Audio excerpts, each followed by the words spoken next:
میرا نام محمد جمیل خان ہے، میں محلہ کٹکیر میں رہتا ہوں۔ یہ بچی میری حقیقی بانجی ہے۔ میرے ذہن کے مطابق اور حقائق کے مطابق یہ 100% درست ہے۔ اس معاملے میں بڑے افسوس کے ساتھ مجھے کہنا پڑ رہا ہے، اور میں آپ کا شکریہ ادا کرتا ہوں کہ آپ نے مجھے مدعو کیا اور مجھ سے میرے خیالات کا اظہار پوچھا۔ تو میں یہ کہنا چاہتا ہوں کہ میرا خیال ہے 5-6 دن یہ جمعہ والے دن ہماری بچی کی جو ہے نا میڈیکل وغیرہ ہوئی تھی، بیان ہوئے تھے۔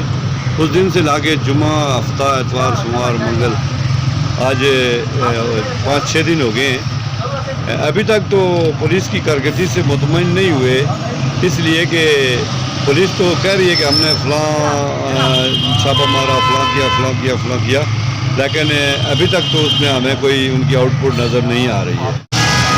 عوام علاقہ سے ہم تعاون چاہتے ہیں کہ سب لوگ خدا را یہ ایک انسانیت سوز واقعہ ہے اور سب ماؤں بہنوں بچیوں والے ہیں، تو سب سے گزارش یہی ہے کہ سب مل کے تعاون کریں، اور اسے یہ جو درندگی کی مثال بنی ہے، اس پہ مثالی طور پہ اس کے ساتھ دیتے ہوئے اس درندے صفت جوان کو پکڑا جائے اور اس کو پکڑنے میں سب مدد کریں۔ اور میری یہ بھی گزارش ہے اقوام بالا سے، اس میں صدر آزاد کشمیر صاحب، برشر سلطان محمود صاحب ہیں، وزیر اعظم آزاد کشمیر چودھری انوار الحق صاحب ہیں، گزارش ہے ان سے کہ خدا را یہ انسانیت سوز واقعہ ہے، اس پہ نوٹس لے کر فی الفور انصاف فراہم کیا جائے۔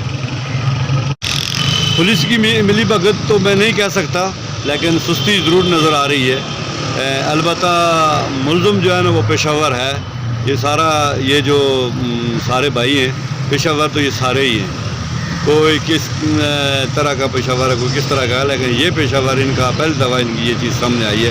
باقی پیشوں میں تو یہ مہارت رکھتے ہیں، اس میں بھی ابھی ان کی مہارت بن گئی ہے۔ جناب میری گزارش ہے آئی جی صاحب سے کہ خدا را انسانیت سوز واقعہ ہے، اس پہ نوٹس لے کے فی الفور انصاف متعلقین ہمیں فی الفور انصاف فرمایا جائے، ہمارے ساتھ انصاف کیا جائے اور بچی کو انصاف دلایا جائے۔ بچی ایک مظلوم بچی ہے اور بے سہارا بچی ہے، اس کو سہارا دیں اور اس کو انصاف فراہم کریں۔ بہت شکریہ جی۔